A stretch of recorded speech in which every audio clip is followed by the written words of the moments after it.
Ku beri nama pedang ini Naga Puspa. Selamatkan dia. Jangan sampai jatuh ke tangan pendekar berwatak jahat.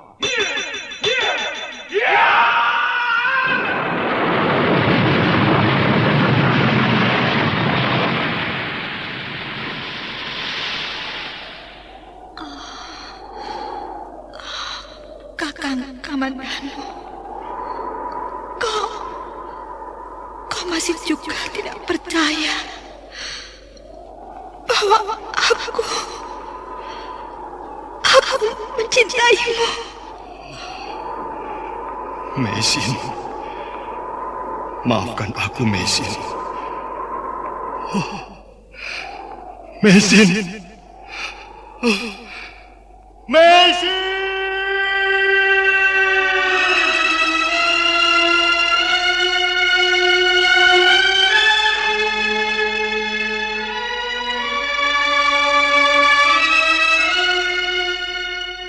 Tutur Tinula.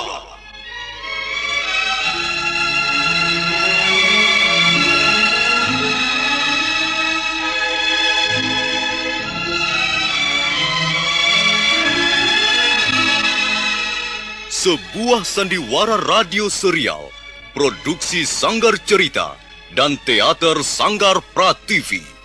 Sebuah kisah dengan latar belakang sejarah runtuhnya Singasari dan berdirinya Kerajaan Majapahit.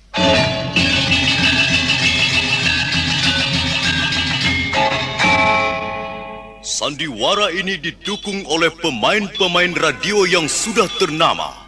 Ferry Fadli, Ivone Rose, dan Eli Ermawati.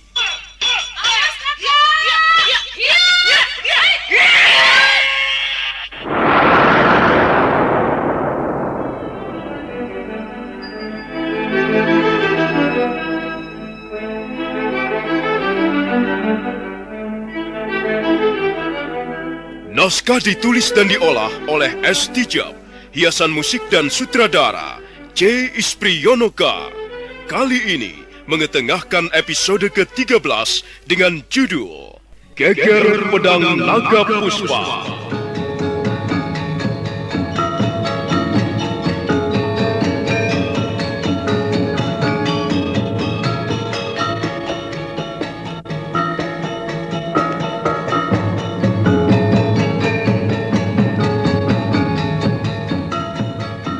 Dalam seri ke-381 ini didukung oleh para pemain Sono Sugiakso sebagai Empu Lunggah, Lili Nur Indasari sebagai Luh Jinggan, Ferry Fadli sebagai Arya Kamandanu, dan Asdi Suhastra pembawa cerita. Selamat menikmati.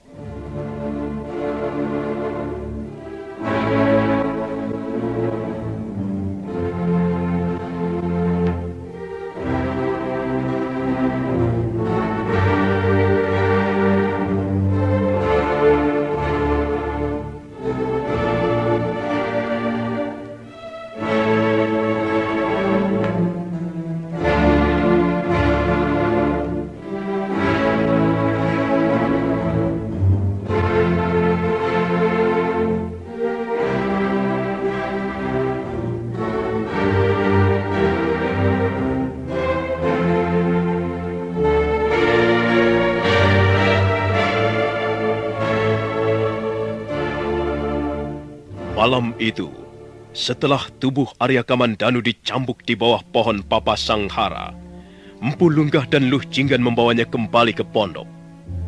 Arya Kamandanu masih dalam keadaan pingsan. Empu Lunggah membaringkannya di atas balai di dalam biliknya. Luh Jinggan tak mau beranjak dari tepi pembaringan. Hampir semalaman dia tidak tidur, dan dia duduk menunggu Arya Kamandanu sambil sekali waktu menyeka keringat yang membasahi wajahnya.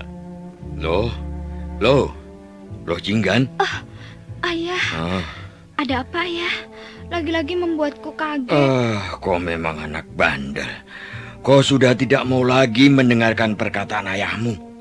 Semalam ayah berkata apa padamu? Kalau kau lelah dan mengantuk, tidurlah.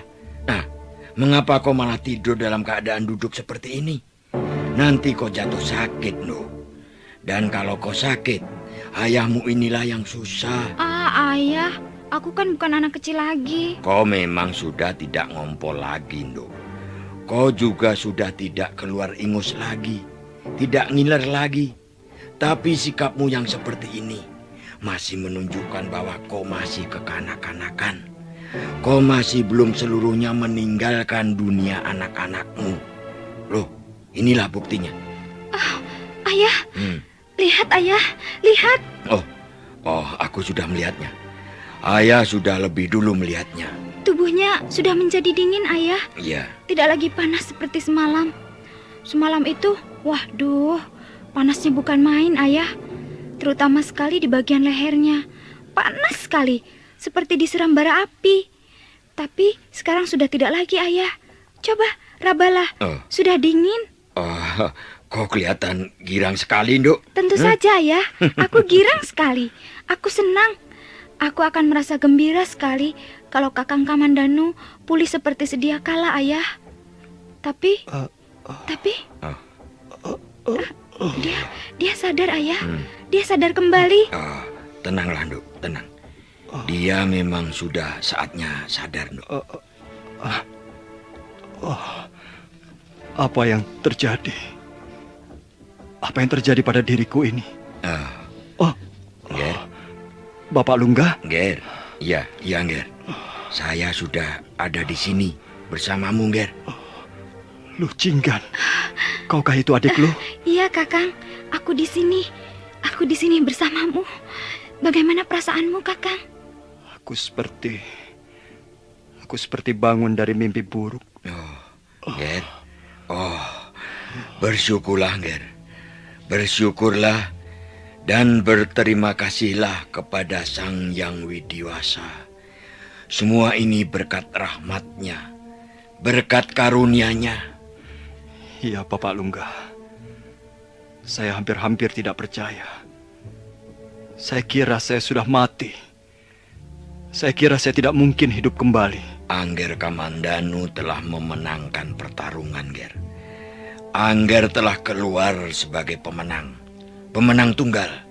Sekarang pengaruh kekuatan gaib itu tidak akan lagi bisa mencengkeram Angger Kamandanu. Sehingga Angger kehilangan sifat-sifat manusia. Angger akan tetap bisa mengendalikan diri. Angger tidak akan lagi bisa tercekam oleh kekuatan gaib ular naga Puspakresna. Sebaliknya, Angger dapat menggunakan kekuatan itu untuk menambah jumlah tenaga dalam, Ger. Terima kasih, Bapak Lungga. Semua ini berkat pertolongan Bapak Lungga. Saya hanya manusia biasa, Ger. Saya hanyalah bisa menjadi perantara saja. Sesungguhnya Sang Yang Widilah yang telah menolong Angger. Dialah yang maha kuasa, yang telah menyelamatkan Angger. Kepadanya lah Angger harus mengucapkan terima kasih dan bersyukur. Ayah, apakah Kakang Kamandanu sudah boleh minum seteguk air? Boleh, Nduk, boleh saja. Sekarang Angger Kamandanu sudah menyelesaikan tapa beratanya. Tentu saja Angger Kamandanu boleh minum ataupun makan dalam batas-batas tertentu. Jangan banyak-banyak dulu. Harus dimulai pelan-pelan, sedikit demi sedikit. Kalau begitu, aku akan menyiapkan makanan, Ayah. Aku akan membuat bubur kacang merah. Kau tunggu sebentar ya, Kakang. Nanti aku akan kembali lagi. Terima kasih adik lo. Terima kasih atas perhatian dan pertolonganmu.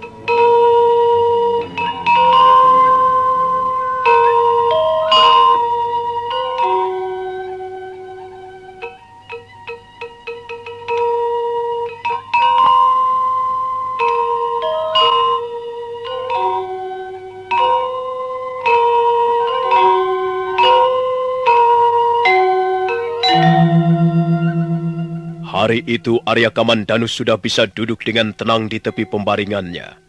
Luh Jinggan menyuapinya bubur kacang manis. Sedikit demi sedikit wajah Arya Kamandanu berubah menjadi merah kembali. dan dia merasakan kekuatannya sedikit demi sedikit pulih kembali.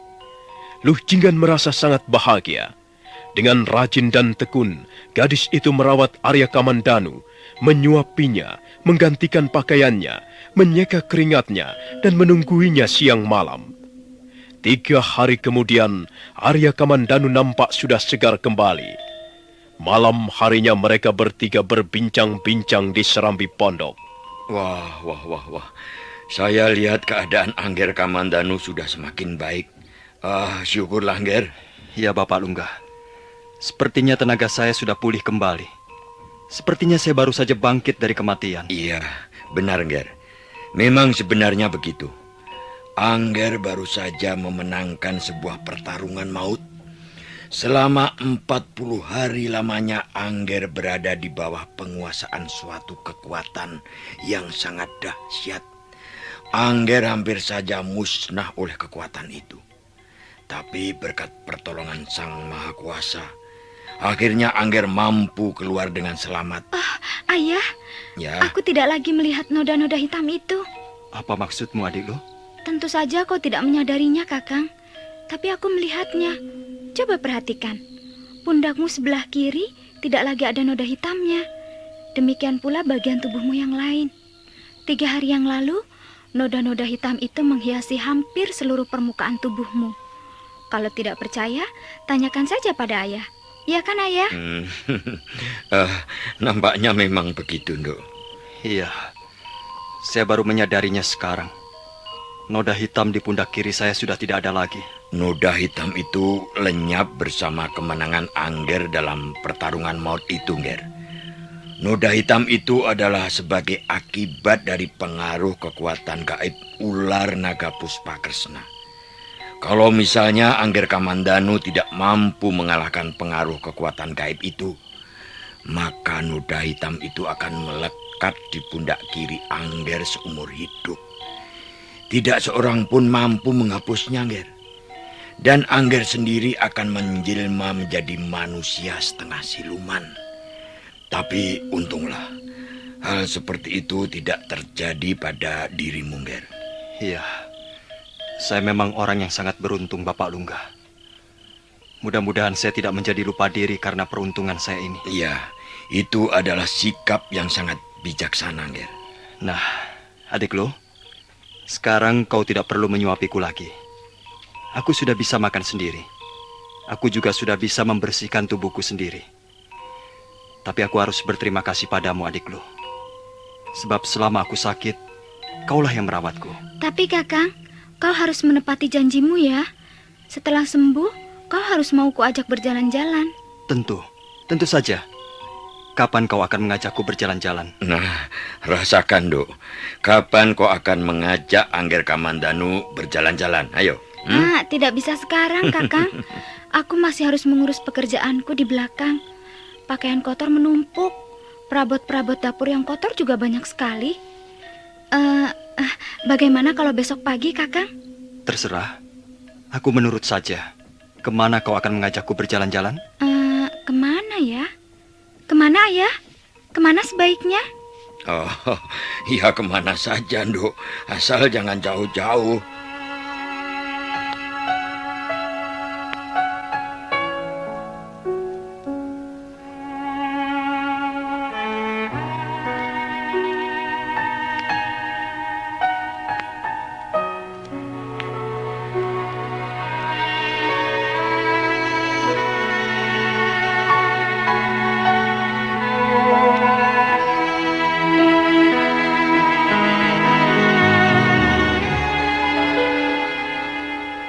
Malam harinya, Luh Jinggan tidur dalam mimpi-mimpi yang indah.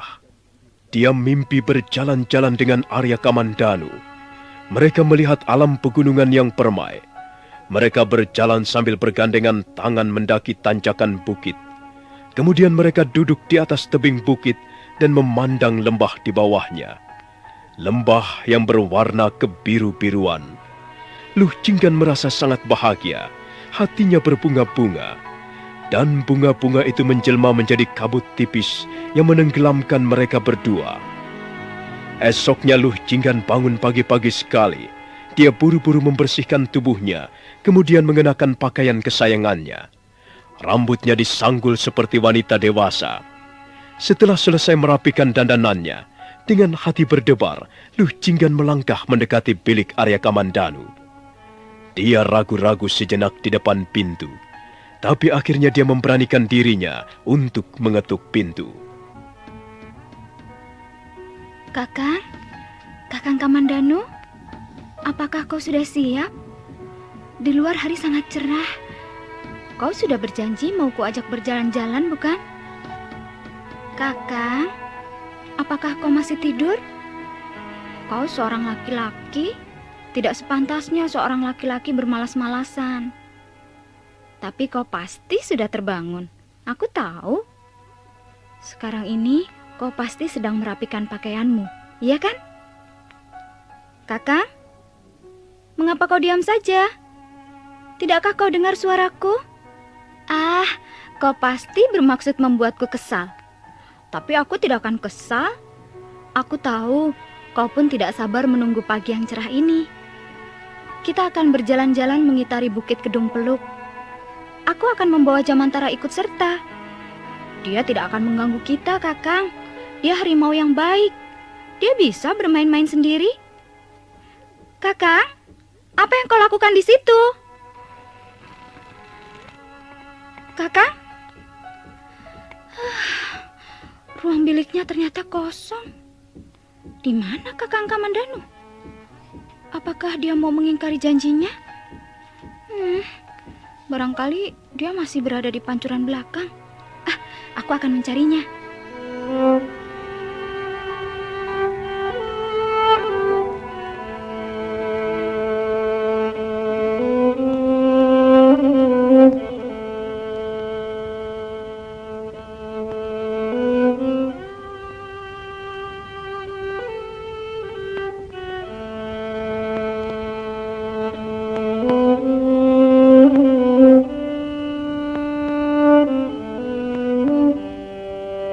Luh Jinggan sangat kecewa. Gadis itu hampir saja menangis setelah mencari Arya Kamandanu ke sana kemari dan ternyata tidak bisa menemukannya. Dia benar-benar kesal. Dia ingin menangis karena kesal.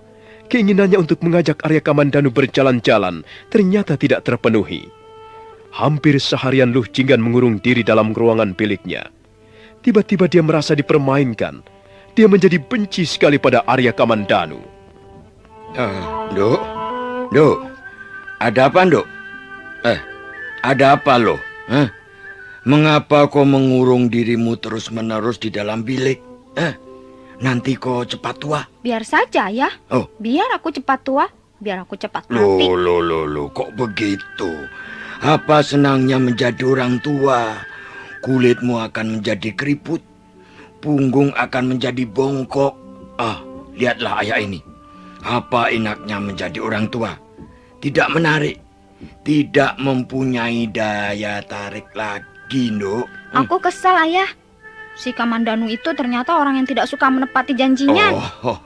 Aku tahu. Soal jalan-jalan itu ya? Iya. Sudahlah. Kalian bisa mencari waktu yang lain. Masih banyak kesempatan kok. Mengapa harus sekarang? Brengsek. Aku merasa dipermainkan. Jangan salah duga, Nduk. Angger Kamandanu sama sekali tidak bermaksud mempermainkanmu. Buktinya, dia tiba-tiba menghilang. Dia pergi begitu saja. Enak saja membuat janji, kemudian tidak menepatinya. Apa itu? Aku tidak suka dipermainkan seperti ini. Nduk, kalau kau ingin menemui Angger Kamandanu, pergilah ke ruangan biliknya. Apa dia sudah kembali? Dia sudah berada di dalam biliknya. Tapi hati-hatilah, Nduk. Jangan membuat hatinya tersinggung. Apa? Dia sudah membuatku kesal. Akan kulabrak dia.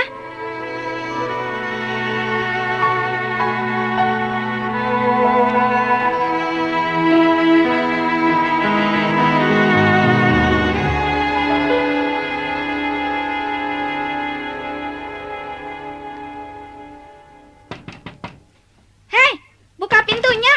Cepat buka. Aku ingin melabrakmu. Ayo buka pintunya. Dasar laki-laki tidak berhati. Enak saja kau mengingkari janji. Kalau tidak bisa menepatinya, jangan membuat janji. Kau hanya membuatku kecewa saja.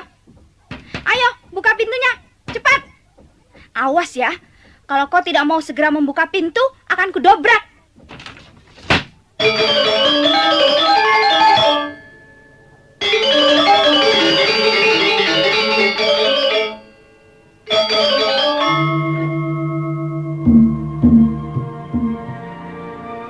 Daun pintu terbuka lebar.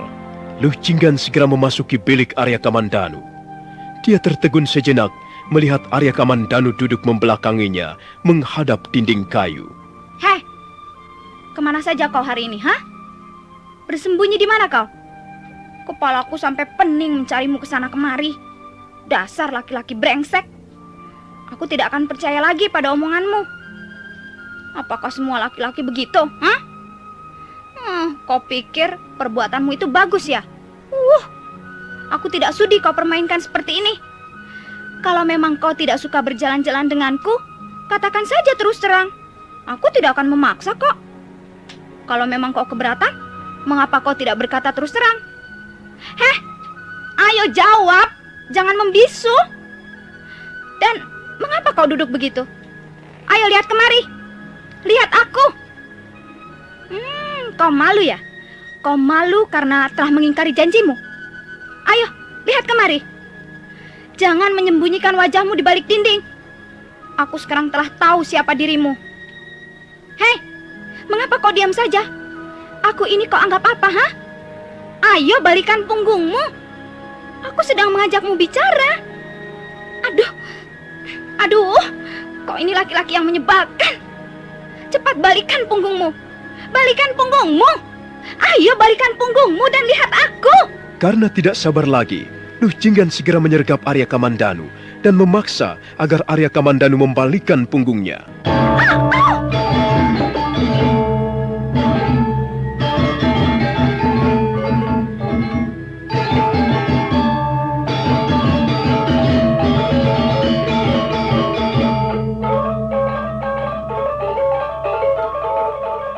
Luh Jinggan hampir tidak percaya pada penglihatannya sendiri.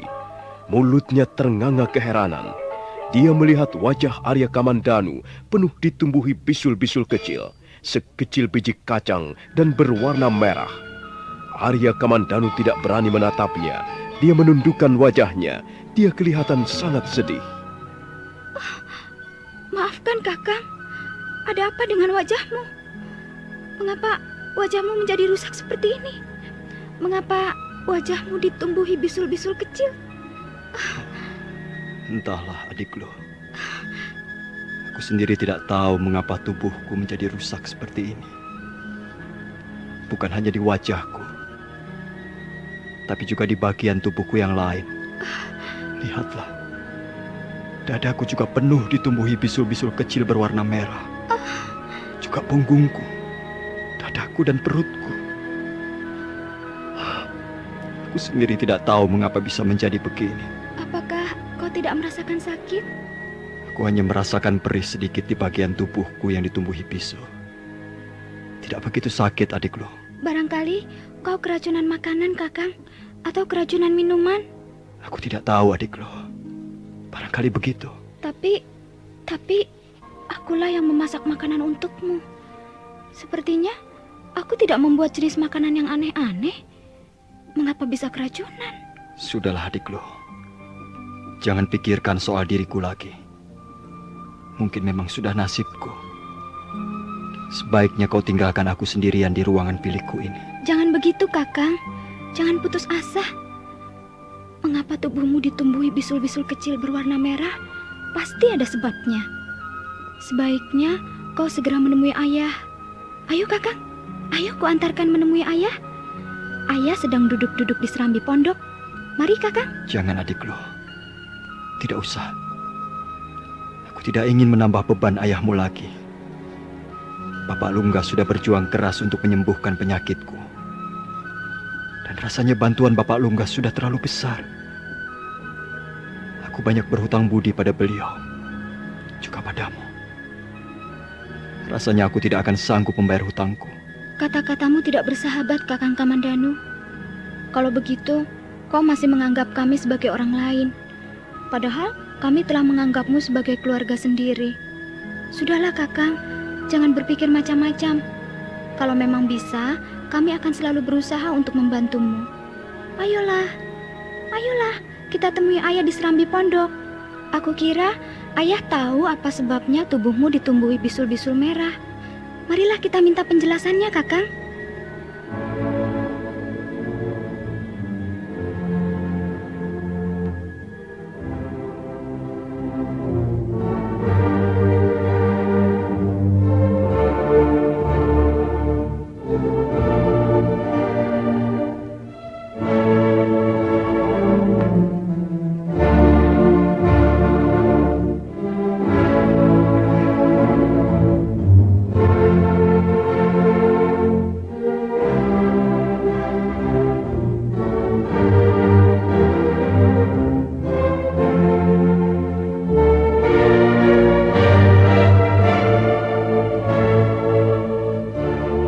Luh Jinggan lalu memapah Arya Kamandanu keluar dari ruangan biliknya.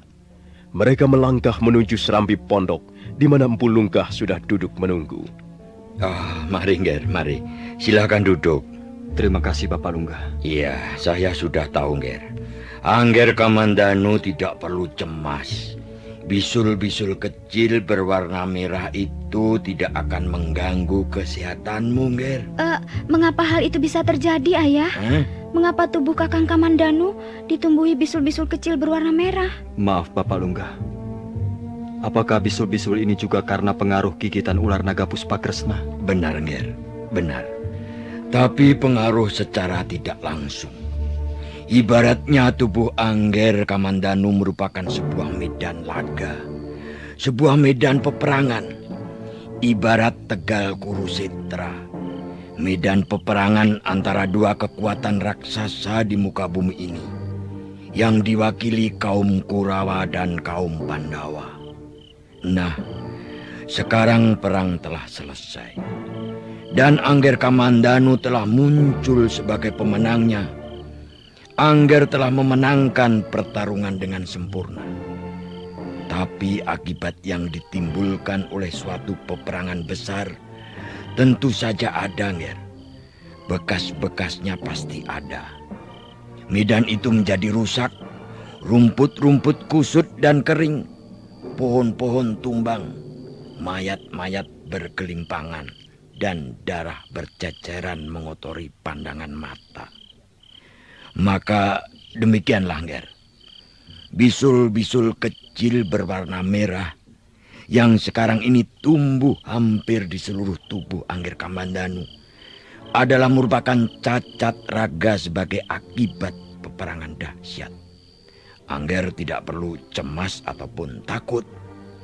Bisul-bisul kecil itu nanti akan pecah dengan sendirinya. Lalu bagaimana dengan bekas-bekasnya, Bapak Lunggah?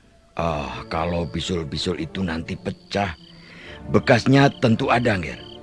Tapi tidak akan mengganggu. Maksud saya tidak akan mengganggu kesehatanmu. Angger akan tetap sehat seutuhnya.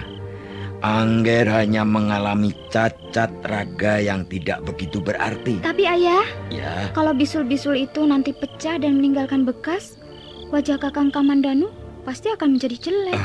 kalau menjadi jelek memang kenapa, Nduk? Ya, tidak apa-apa. Nah, kalau tidak apa-apa, ya sudah.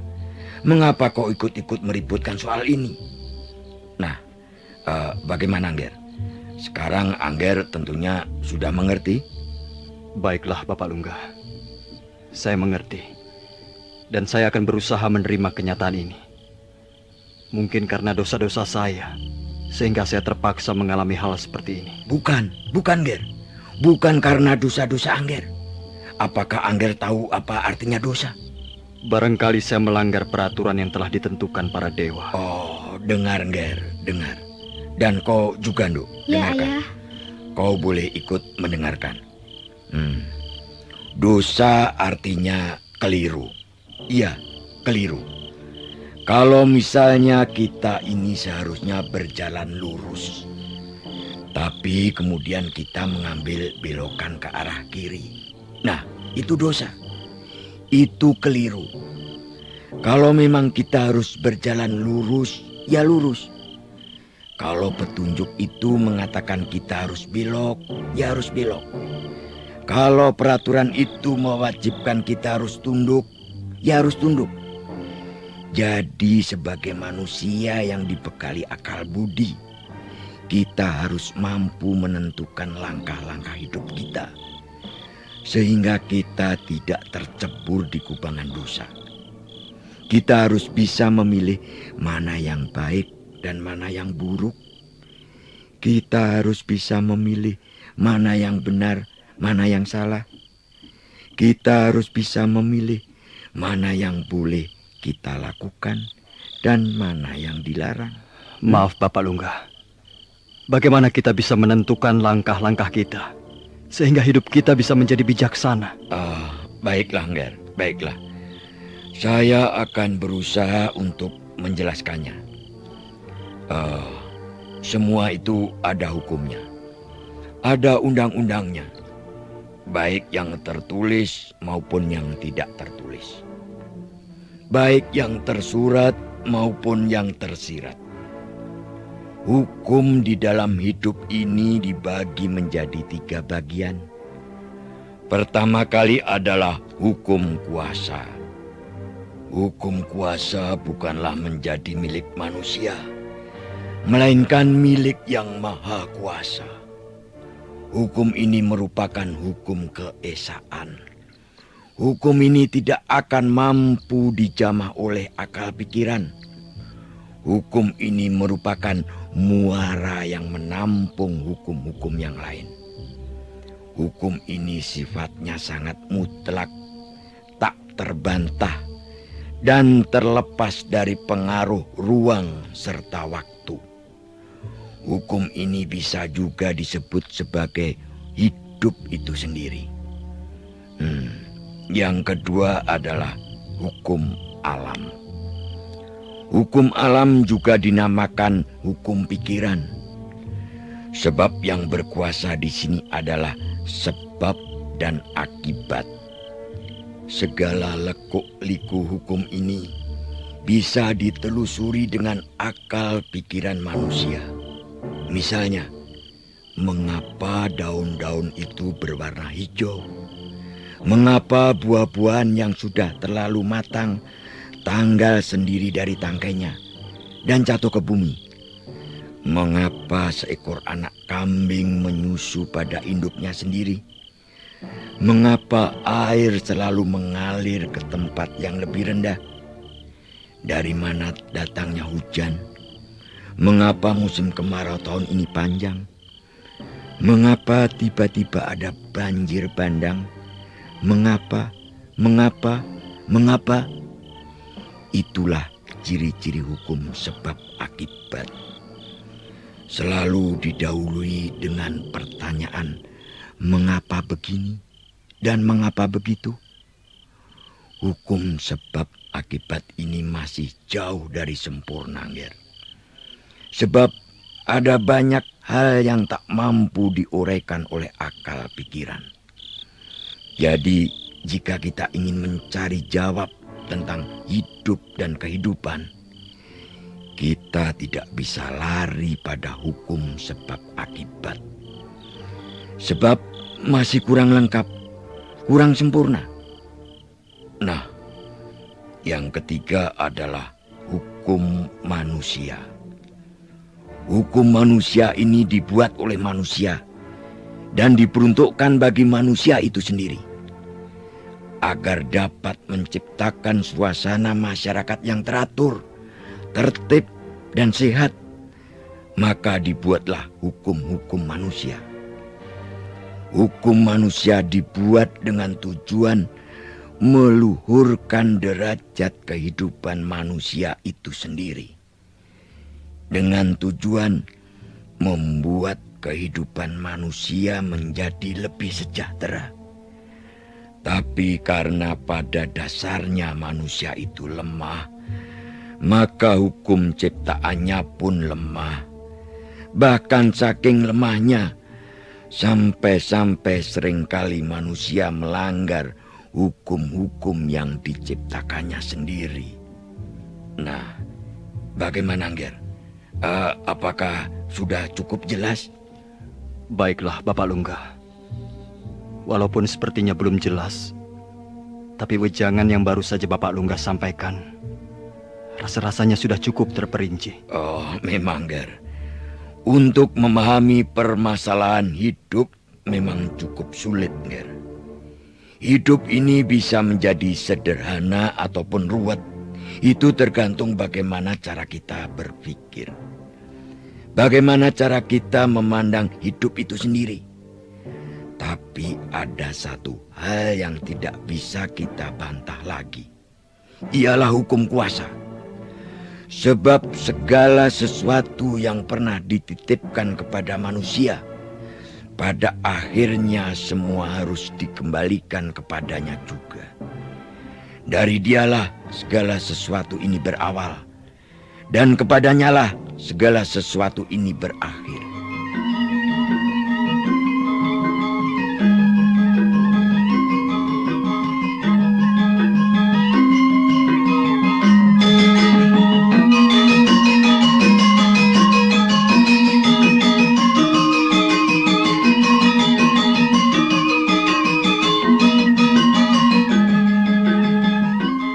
Pagi itu tampak cerah. Langit bersih tiada berawan sepotong pun. Burung-burung bernyanyi di atas pohon dan angin bernyanyi sambil berlari-lari kecil di sepanjang lembah.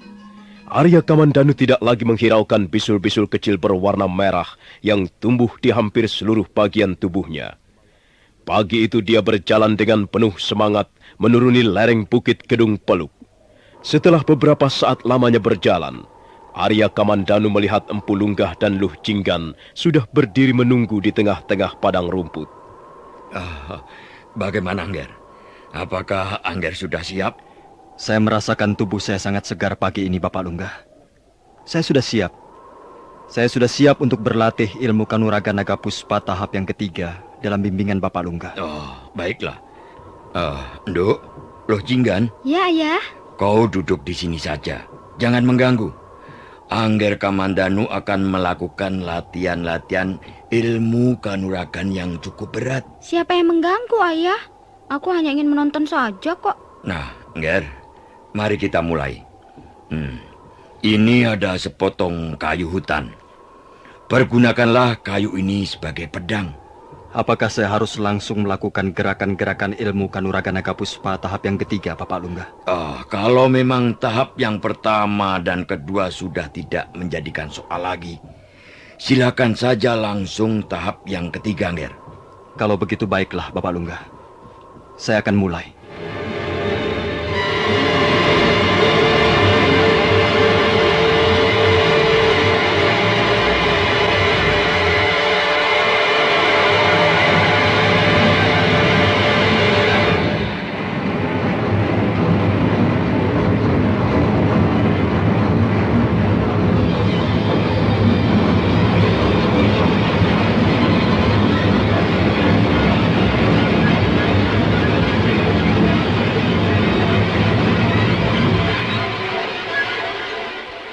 Arya Kamandanu memungut sepotong kayu hutan dari tangan Empu Lunggah.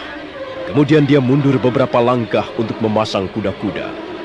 Tangan kanannya mencengkram erat-erat sepotong kayu hutan, dan tangan kirinya diletakkan di atas dada.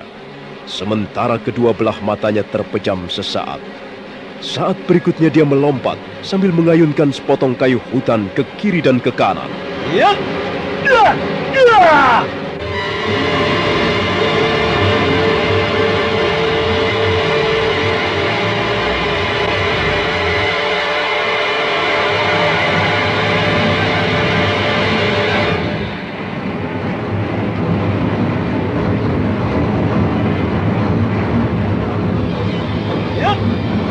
Arya Kamandanu terus melompat ke sana kemari sambil mengayun-ayunkan sepotong kayu hutan dan menganggapnya sebagai sebilah pedang. Kadangkala dia jungkir balik di udara. Gerakannya sangat cepat. Kadangkala dia berputar-putar bagaikan kitiran. Akar Noko Kiduran Papat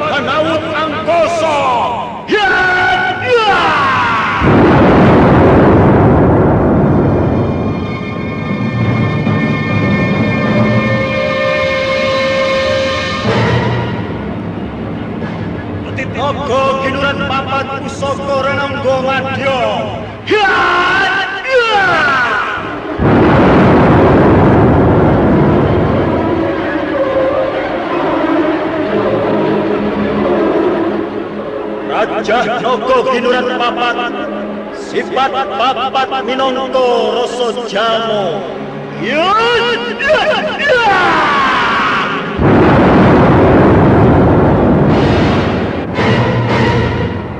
Gerakan-gerakan Arya Kamandanu semakin bertambah cepat, dan saking cepatnya sehingga susah diikuti oleh pandangan mata biasa.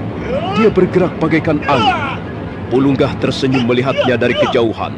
Dia merasa bangga, dia merasa puas dengan apa yang telah dicapai oleh Arya Kamandanu.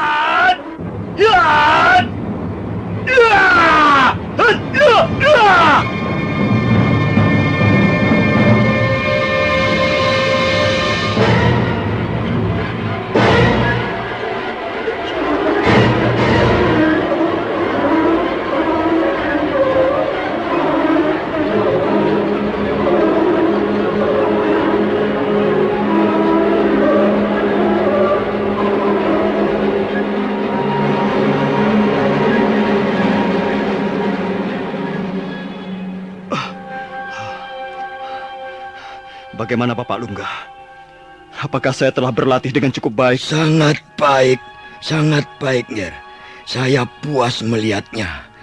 Angger Kamandanu mampu melakukan gerakan-gerakan yang tidak mungkin dilakukan oleh pendekar-pendekar biasa. Sekarang saya ingin bertanya, Nger. Silakan Bapak Lunggah. Bagaimana rasanya sekarang ini, Nger? Apakah pengaruh dari kekuatan gaib yang ditimbulkan oleh jurus-jurus itu masih mengganggu Angger? Pada saat permulaannya, memang pengaruh itu masih terasa Bapak Lunggah. Tapi lama-kelamaan saya dapat mengendalikannya. Dan akhirnya saya mampu menguasainya. Itulah Angger. Karena Angger telah memenangkan pertarungan melawan kekuatan gaib yang ditimbulkan oleh gigitan ular naga Puspakresna. Sekarang ini tenaga dalam yang Angger miliki sungguh-sungguh luar biasa besarnya. Dan sekarang ini Angger tidak perlu merasa khawatir apa-apa lagi. Dengan latihan-latihan yang tekun, tertib, dalam waktu singkat Angger Kamandanu pasti sudah akan bisa menguasai jurus-jurus ilmu kanuragan naga puspa tahap yang ketiga secara sempurna. Maaf Bapak Lunggah, saya ingin mencobanya sekali lagi. Silakan Ger, silakan. Saya akan menonton dari kejauhan.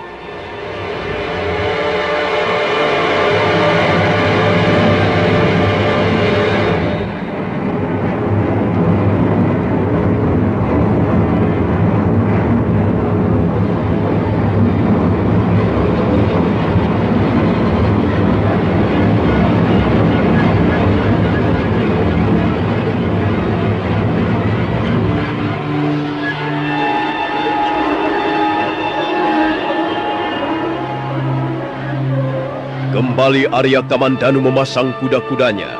Sepotong kayu hutan digenggamnya erat-erat.